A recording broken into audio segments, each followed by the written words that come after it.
ng'omuntu bako ebintu biweegomba mu aromatic waliyo ebikyala ekiddaana Nabatanzi ekyo bimpisa bubi ebyo era ndi wa mukisa Florence. Oh my God, oh yeah, I can't just imagine. I can't just imagine tuzanye na aromatic. Kwa kubuuziza ekyakabasi kikoma muzanye nayo malirizo okijjeeyo. No, just ekintu kuzanya waze kuvuba bagenzo tuleetera idea nga naffe twagyesunga dda nzaani kabaka gwasiima nenzanyako n'abaromatic naire kitawe ekibiina ayinza okugambira awo nti Maulana Drain olw'okuzanya obulungi n'aromatic wendi mugende naye tubawadde Diana tugezaako bikwasaganya mpola mpola omuntu kasitobeera organized agonde ensingo ngonde ensingo nga nsomesa. Imagine Maulana and Rain on the same stage ne Diana Nabatanzi. Oh my God, there is that thing I feel when I talk about Nabatanzi. Era nsuse nange nerabye olunaku lwa Mande ffe tumaze okweteekateeka ekimala tulinze bulinzi balabi nga tubaleetedde omuzannyo gwaffe oguyitibwa Akalyamagwa Mbisenge tulye baidesebo.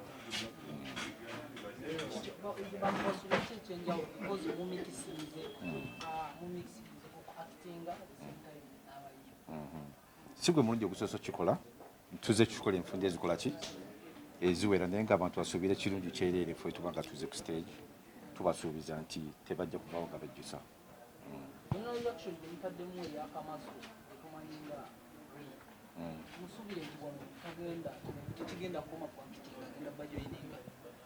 Rain tukolagana n'ebbanga ddene kuba balina ekibiina kyabwe naffe tulina ekyaffe nejje si tukolagana bukolagane ng'abantu bwe tunamala projekiti eno buli mwadde yewe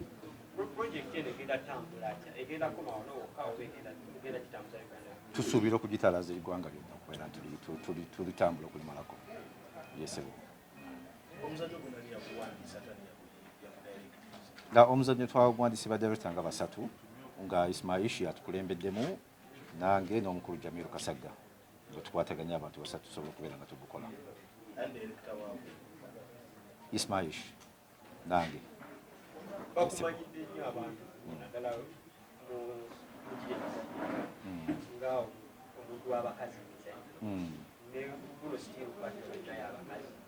ebyabakazi mwe mubimpa naye n'ebirala mbikola lwakuba mubimusinga okulaba naye nga tuzze n'ekyo kyetusuubira okulaba nga kirungi eri abantu sebo.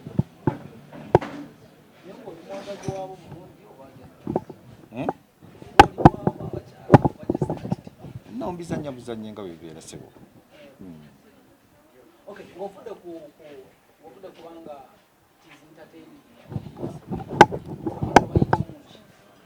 Abantu tuzanya bwe tubasomesa banyumirwa nga we bayiga nti emizannyo gyaffe tegiri mu kwesitaza omuntu asobola okulaba omuzadde n'abaana ate n'avaamu ng'alina ekyokuyiga. Emyaka ebiri tubadde tufumba kyetuleetera abantu nsuubira nti kirungi ne ttiimu gye tulinayo yonna omukulu Malemu Maulana Rain n'omukyalo ono nsuubira bagenda bakolera ekintu ekirungi.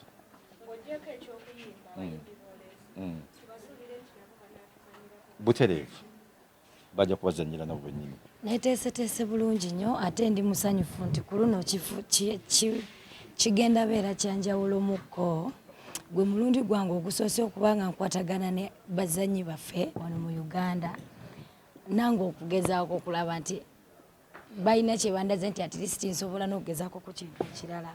So tulinze bawagizi baffe ng'ennaku z'omwezi 14 kirabo obligato tubasanyuse. Saagala byatula wano kati kubanga byatula kati kiyinza okubeera abantu kiyinza babuzaabuza oba okuloza nti oba nnimba bajje buzinga ennaku z'omwezi 14.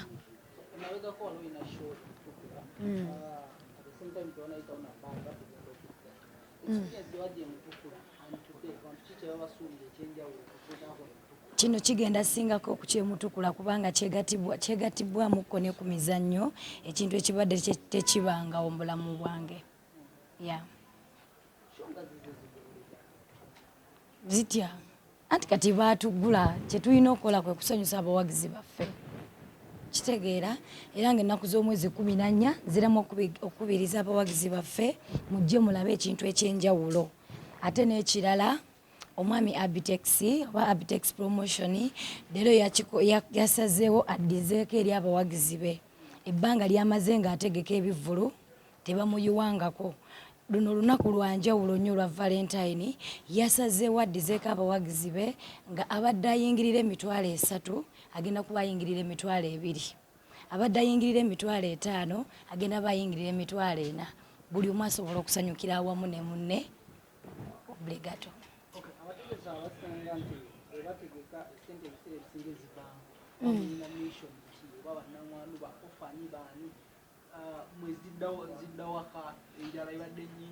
Ebyo ebintu ebisinga tusooka tuulanga management ne tulaba kye tusobola okukola, naye nga mwami Abitex nga bwe mumanyi muntu w'abantu mulwanirizi w'eddembe tasobola laba muntu ali obubi natasobola muyamba nga asobola. So katulinde bulinzi abawagizi baffe kinaavamu tujja kuba tukibagamba. Yes.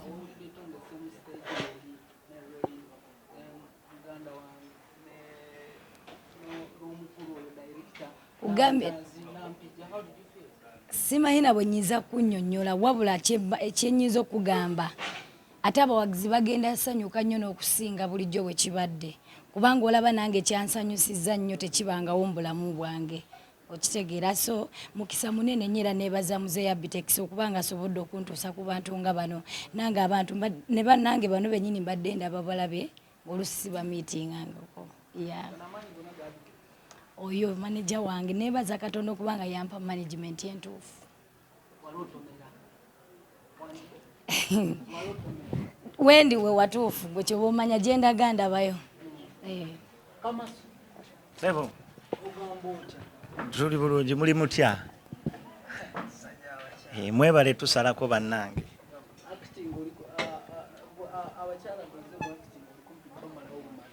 Ebyo bya mizannyo, mizannyo giba mizannyo, tuba tulina ekifaananyi kye twagala okusiiga, ate ziba characters just ze tuba tutuddemu okubaako ekintu kye twagala okuggusa, just to make fun. Tetubizannya nti bye tuli naye just make fun. Yaman, tuba twagala kusanyusa abantu.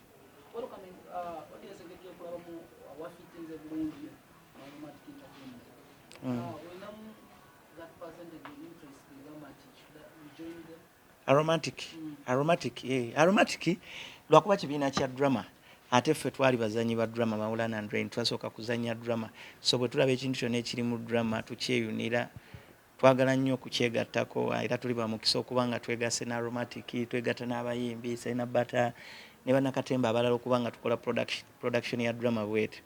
So we know tuli balungi mu drama, we are good in comedy, all aspects of arts ffe tuli balungi. So abantu bali suubidde ekyakabi n'ekyokulala mu Aromatic tuli ng'omuntu bako ebintu byeweegomba mu Aromatic waliyo ebikyala ekidaana Nabatanzi ekyo bimpisa bubi ebyo era ndi wa mukisa Florence. Oh my God, oh yeah, I can't just imagine I can't just imagine tuzanye na Aromatic.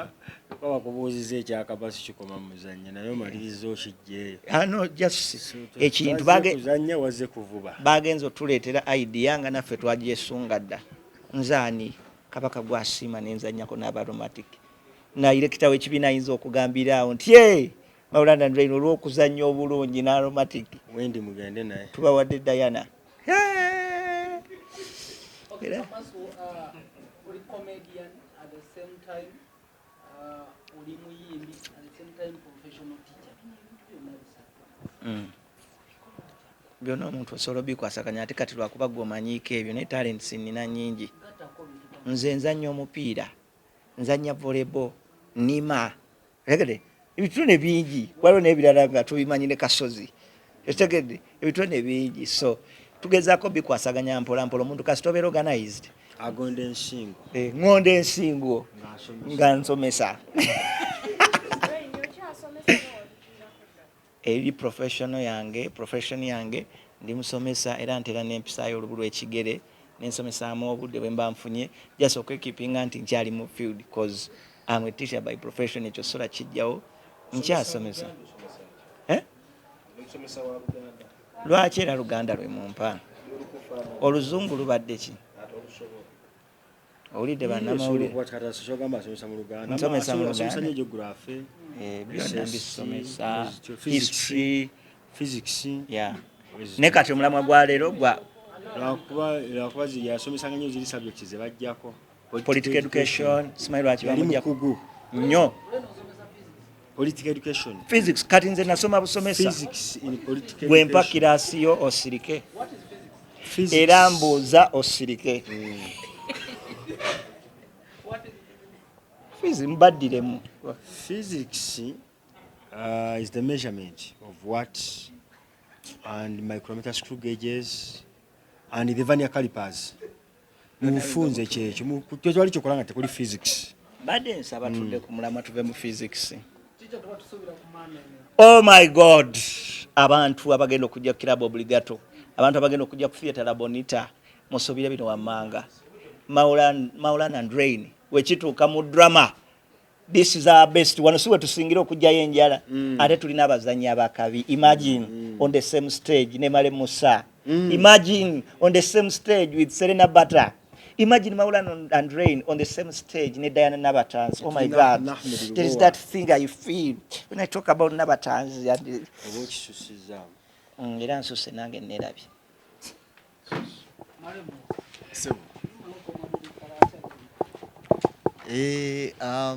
Siwe nkoma ntambuliza ddala naddala kikwata ku drama ne comedy awo mbandika essanyu lyange bwe bulamu bwange drama ne comedy byesinga okwagala okukola newankubadde n'okusomesa nkukola naye ati kyesinga okwenyumirizaamu.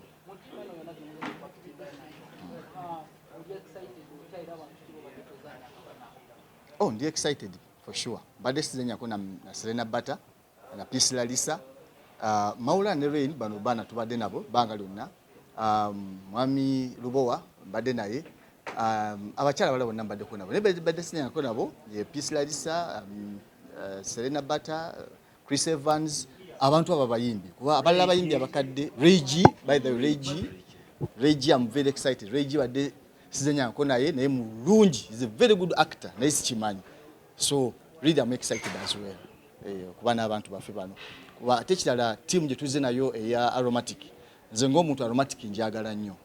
They are just too organized buli kimu kiri on point. Otegera ne shows enyingi oba nkubiriza abantu bajje mu budde kubanga mu Aromatic tutandika mu budde oba batandika tujja kutandika mu budde size enyingi tubayise sawa 2 abantu bayenga batudde dakata nzigwawo tubasanyuse non stop paka eyo past midnight abantu bali mu kuchakala buchakasi ese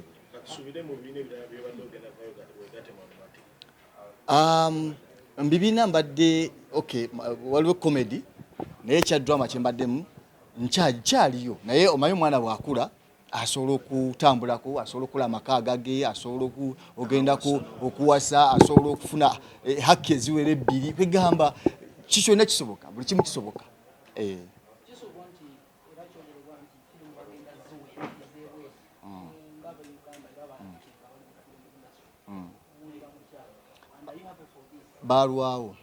Balwawo wakatumulina ebintu tubikoze tusobola okubeera nga TV zaffe eziri wano tuziwa waaka azimala obulungi nnyo kubanga ebibiina ebizanya bingi nnyo, aba firimu tubalina, aba drama tubalina, aba comedy tubalina, kugamba waaka waali tumulina. Anti abalina kumala kutuwa mpewo tulabe tulina okukyusamu wano wali bwe bakuwadde empewo tomanya wooli nabunafu. Kati tujja genda tukula olaba Nigeria bazanyanga ebyo Sofia bazanyanga ne bazanya film basoka kuzanyirako bwali wansi nnyo naye olwaliro film industry yabwe ekudde ddala because obwo bubi bayina nga bakyali ba amateur babuwa time okay ne bagenda nga bakula naffe tujja kukula okusinga tubadde ate ffe tulina opportunity abaana balina talent one mu Uganda bwogera mu East Africa ne mu Africa I'm very sure Uganda yesinza talent.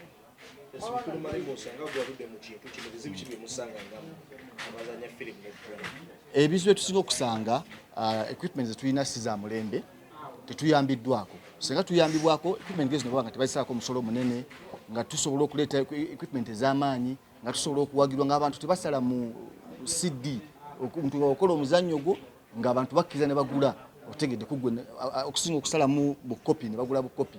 So singa abantu batuwagidde mu ngeri eyo Twebe tugenda maaso neka challenge osanga nga kiri expensive okola ekintu ekyomulembe okola ekintu ekiriyo nga sente ziriwo so nga tabali badde bakuwagira olusi baguze bukopi obwo 10,000 so nekibanga kiri obuzibu buli mu sente okusinga otherwise bwojjeko ekyo talent kye kisinga obukulu ate tugirina besunge ki ku Valentine abantu besunge gwe just imagine Maulana ne Rain nga balina Sulite Mulamira nosanga Regi nga alina Dana Nabatanzi just imagine Serena Bata nga alina Rubowa Male Musa nga alina Nabatanzi kugamba kasavu kanyama balinde bulinzi bakere bukezi balabo omukwano kati abayimbi betwalese bonna ba mutindo ebiwala nojja abavubuka abali bonna bavubuka abaka bulungi ate bamanyi omukwano kugamba lunaku lwa mukwano tugenda balaga omukwano baja kumira omukwano bo bennyini bagenda kwezi obwejja mukwano gwabwe nga balabidde kufa abali ku stage eziyingira nga teziri mu mateeka eziyingira mu ggwanga nga teziri mu mateeka kubanga ziringa ndowooza 90 to 95%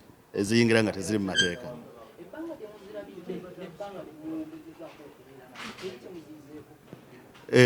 of course teko kubanga tulina kye tuziyizeeko naye tetulina kuyigira mu bubbi tusobola okuyigira mu ngeri endala kineneko kubanga buli lwolaba ekintu ekikusingako kubanga film industry mu Uganda ekyali ku mutindo nti ekyakula ng'era ensi Uganda nayo bweri nti ekyakula okufaanana era ne sectors endala nti nga ez'amawulire ez'amasomero ez'amagye toyinza zigejja kuzigeza kuziri mu America oba mu Europe kati era ne firimu kyekimu nazo okufaanana ne sectors endala zikyakulanga n'abalala bwe bakula tebaziwera kubanga ekisooka zituyamba okubaako bye tuyiga oba oliawo bye tubadde tetumanyi okuyiga tekukoma naye bazikendeeza in supply naffe ebintu byaffe bijja sobola okubeera ku market ebintu byetuzannya bingi gyebiri naye abantu tebannabiwa attention olwokuba nti firimu nyingi nnyo abanigeria baleeta abazungu baleeta abanakenya baleeta so babikendeeza in supply naffe byaffe bijja kwongera okukola ki okutambula kiteesa nti abantu bangi baali bafunye emirimu mu firimu ezo alinga mulimu ba VJ ab'ebibanda aba TVs kyensaba nti ffe twongere mu bwongezi maanyi mu kyaffe okuziwera tekitegeeza nti ate zaffe zijja yitimuka nnyo kituufu kale ntuzirina naye twetaaga okusoma okw'amaanyi cause bali abazungu bagenda ozanya emintu yabwe olabira ddala nga abakozesa professionalism basoma film making ne basoma scenography ne basoma sound ne basoma lighting ne bakola ki of which ate abaana baffe abamu wanene ababizannyo olusawo tebabisomyeko so kyensaba buli kintu ekibeera regulated mu makubo amalungi oba streamlined tusobola okufunamu ekirungi